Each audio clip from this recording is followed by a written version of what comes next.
This channel does not promote any violent, harmful, or illegal activities. All content provided by this channel is meant for an educational purpose only. Brought to you by V-Guard, co-powered by Sensodyne O Bhimal, বলো কথা কেশরী।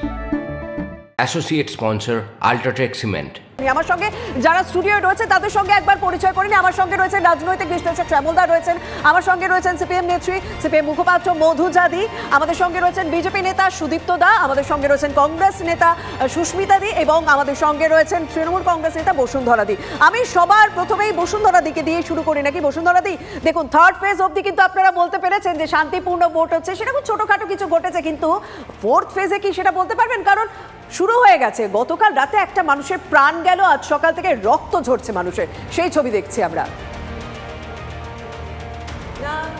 দেখুন, বাংলার নির্বাচন সুস্থ হোক, এখানে কোনো রকম যাতে রক্ত না ঝরে, আমাদের সমস্ত রাজনৈতিক দলের একই কথা।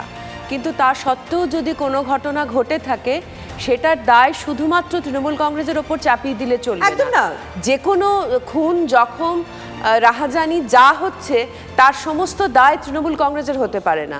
ভোটের সময় হয়েছে বলে শুধুমাত্র একটি দলই এটার সমস্ত দায় নেবে সেটা হতে পারে না। একটি খুন হয়েছে, সেটা অত্যন্ত দুঃখজনক, অত্যন্ত শোকের।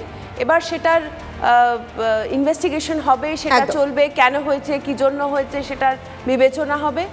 শুধুমাত্র তৃণমূল কংগ্রেসের তৃণমূল কংগ্রেসের দায় হতে পারে না, কারণ এই মুহূর্তে আইন শৃঙ্খলার দায়িত্ব নির্বাচন কমিশনের হাতে, সেটা একটা অবশ্যই তদন্ত সাপেক্ষ। কিন্তু সুদীপ্ত দা, কাউকে তো দায় নিতে হবে, এই প্রশ্নটাও তো তুলতে হবে, যেখানে সেন্ট্রাল ফোর্স রয়েছে, যেখানে অবশ্য রাজ্য পুলিশও রয়েছে, যেখানে এই মুহূর্তে রাজ্যের আইন শৃঙ্খলার দায়িত্ব জাতীয় নির্বাচন কমিশনের হাতে, সেখানে মানুষ মরছে, কিন্তু রক্ত ঝরা আটকানো যাচ্ছে। আপনারা বোধহয় প্রতিবেদনটা আরেকবার দেখেননি, দেখবেন ওখানে বলা হচ্ছে যিনি খুন হয়েছেন তার স্ত্রী বলছেন যে তৃণমূলের গোষ্ঠীদ্বন্দ্বের জন্য খুন হয়েছে। ঘটনা হচ্ছে কেতুগ্রামের, আপনাকে ইতিহাসটা দেখতে হবে। কেতুগ্রামে প্রত্যেকবার গন্ডগোল লাগানো হয় যাতে বাকি 6টা কেন্দ্রে ম্যানেজ করা যায়। আমি একদম অনেক আগে, আজ থেকে 28 বছর আগে 1996-এ সিদ্ধার্থ শঙ্কর রায় আরএসপির প্রমথেশ মুখার্জির বিরুদ্ধে দাঁড়িয়েছিলেন। প্রমথেশ বাবু কেতুগ্রামে গন্ডগোল করে সিদ্ধার্থ বাবুকে আটকে বাকি 6টা জায়গা থেকে রিগিং করে সিদ্ধার্থ শঙ্করের মতো লোককে হারিয়ে দেন। এখানেও এদের উদ্দেশ্য নিয়ে নেওয়া হয়। আজকে ওদের নিজেদের গোষ্ঠীদ্বন্দ্ব একটা লোককে মেরেছে, সেটা ওনার স্ত্রী বলছে। ওখানে গন্ডগোল পাকিয়ে পুলিশকে ওখানে পাঠিয়ে বাকি 6টা কেন্দ্রে রিগিং বুথ দখল করে ওরা বেরিয়ে যাবে, যেভাবে পঞ্চায়েত ভোটে করেছিল। এবং সেই জন্য এই সকালবেলা সকাল এই ভয়তেই ভদ্রলোক, ওই লোকাল যে ওদের নেতা আছে তার এগেনস্টে ওদের গোষ্ঠীদ্বন্দ্ব আছে, সকালবেলা ওকে খুন করে শেষ করে দিয়েছে। এটা ওনার স্ত্রী বলছে, আমরা বলছি না, ওনার স্ত্রী বলছেন। মানে একটা গুরুতর অভিযোগ করছেন সুদীপ্ত দা যে এটা ট্র্যাডিশন যে কেতুগ্রামে অশান্তি লাগিয়ে সেই জায়গার মানে বাকি যে 6টা আসন রয়েছে সেই 6টা আসনে রিগিং করে, সেই 6টা আসনে ম্যানেজ দেয়া। শ্যামল দা, আপনি প্রবীণ মানুষ, আপনার অভিজ্ঞতা কি বলছে? আমি প্রথমে একটা কথা বলি যে এই ঘটনাটা খুব দুঃখজনক, এটা নিয়ে কোনো দ্বিমত নেই। কিন্তু এই ঘটনাটা কেন ঘটে এটা যদি আমরা ভাবি এই সময়ে, তাহলে আপনাদের আমি আবার মনে করে দিতে চাই একটা সিনেমার কথা, রক্তবীজ। সেখানে ওই আবির এনআইএর লোক স্টেটের এসপিকে বলছেন যে কেন্দ্র রাজ্য একসাথে কাজ করলে তবে টেররিস্টদের আটকানো যায়। এখানে বেশিরভাগ রাজনৈতিক দল তারা কেন্দ্রীয় বাহিনী করে এমন করেছেন যেন রাজ্য পুলিশ তারা কিছু করতে পারবে না। কিন্তু নির্বাচন কমিশনের আন্ডারে তো রাজ্য পুলিশ, যদি রাজ্য পুলিশকেও এই দায়িত্বের মধ্যে থাকতো এবং এই খুন হতো এবং এই খুনের জন্য আইসিকে সাসপেন্ড করা হতো, তাকে বরখাস্ত করা হতো, তাহলে এই খুনের দায় কার? শ্যামলদা, কাউকে তো একটা দায়িত্ব নিতে হবে। মানুষ মরছে, সাধারণ মানুষ মরছে, আর একটা মানুষকে মরতে দেখে অন্য মানুষগুলো ভোট দিতে যেতে ভয় পাবেন, কাউকে তো একটা দায়িত্ব নিতে হবে। শ্যামলদা, এক্স্যাক্টলি। এই যে রাজনৈতিক দলগুলো শুধুমাত্র কেন্দ্রীয় বাহিনীর ভরসায় থাকেন তাদেরকেই দায়টা নিতে হবে। রাজ্য পুলিশ তাদেরকেও কাজ করতে হবে, কাজ না করলে তাদের শাস্তি হতে হবে।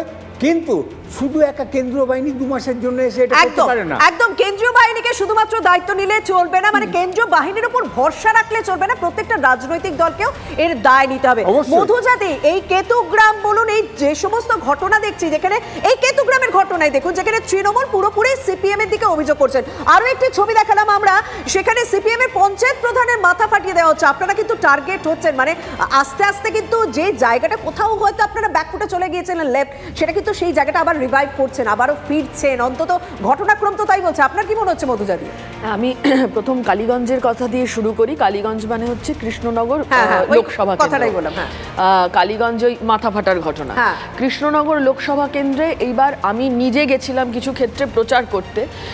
সেখানে আমার অভিজ্ঞতা হচ্ছে যেখানে লাল ঝান্ডা উঠতো না, মানে তোলা কার্যত বারণ ছিল, যেখানে কোনো রকম কোনো দেওয়াল লেখা যায়নি, পঞ্চায়েত নির্বাচনেও লেখা যায়নি, সেখানে কিন্তু কাজ হয়েছে, আমাদের কর্মীরা কাজ করতে পেরেছেন এবারে। এবং এই কাজ করতে পারাটা কেউ হচ্ছে তাদের পাইয়ে দেননি, তারা একদম মানুষের সমর্থন আদায় করে তারা কিন্তু কাজটা করতে পেরেছে। ভোটবঙ্গের যাবতীয় খবর, যাবতীয় ঘটনা নিয়ে আসছে আপনাদের সামনে, এবং সব থেকে বেশি যদি সংবাদ শিরোনামে এই মুহূর্তে উঠে এসেছে বীরভূম জেলা। বীরভূম জেলা 2টি আসনে ভোট হচ্ছে, বোলপুর এবং বীরভূম। সেই 2টি জায়গা থেকেই কিন্তু অশান্তির খবর, সেই 2টি জায়গা থেকে খুনের ঘটনা পর্যন্ত ঘটেছে। কেতুগ্রামে খুনের ঘটনা আমাদের ঘুরে গেলে চলবে না, গতকাল রাতে ঘটেছে, এবং আজ সকাল থেকে আমরা বিভিন্ন জায়গার ছবি আপনাদের সামনে তুলে ধরছি।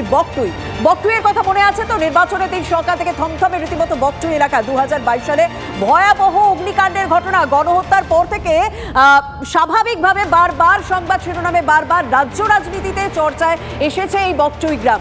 আর আজ এই লোকসভা ভোটের দিন বকটুই গ্রামের ছবিটা কি? বকটুই গ্রাম রীতিমতো থমথমে পরিস্থিতি। লোকসভা নির্বাচনে বীরভূমের যেসব জায়গায় সংখ্যালঘু অধ্যুষিত, বকটুই তার মধ্যে অন্যতম। 2022 সালের মার্চ মাস ভয়ঙ্কর অগ্নিকাণ্ড বীরভূমের বকটুই গ্রামে।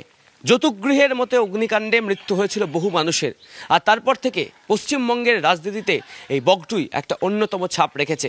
বিশেষ করে বীরভূম লোকসভা নির্বাচনের ক্ষেত্রে যেখানে সংখ্যালঘু ভোটকে একটা বড় ফ্যাক্টর বলে মনে করা হচ্ছে, সেই সংখ্যালঘু ভোট কিন্তু এই বকটুই গ্রামেরও। আর এই বকটুই অগ্নিকাণ্ডের পর থেকে যার নাম সবচেয়ে বেশি চর্চায় এসেছিল, সেই মিহিলাল শেখ। সেই মিহিলাল শেখেরও কিন্তু বক্তব্য যে এই বকটুই গ্রামে অধিকাংশ মানুষই সংখ্যালঘু, তবে ভোট কোন দিকে যাবে, কার দিকে পাল্লা ভারী হবে, সেই বিষয়টা কিন্তু এখনো স্পষ্ট নয়। গত যে পঞ্চায়েতের, সে পঞ্চায়েতের সব ভোট তো লুট করে ভোট হয়েছে, লুটপাট করে ভোট হয়েছে, মানুষকে ভয় ভীতি সন্ত্রস্ত করে ভোট হয়েছে। তো আমাদের এই বকটুই গোটা গ্রামটাই কিন্তু মুসলিম সংখ্যালঘু অধ্যুষিত এলাকা।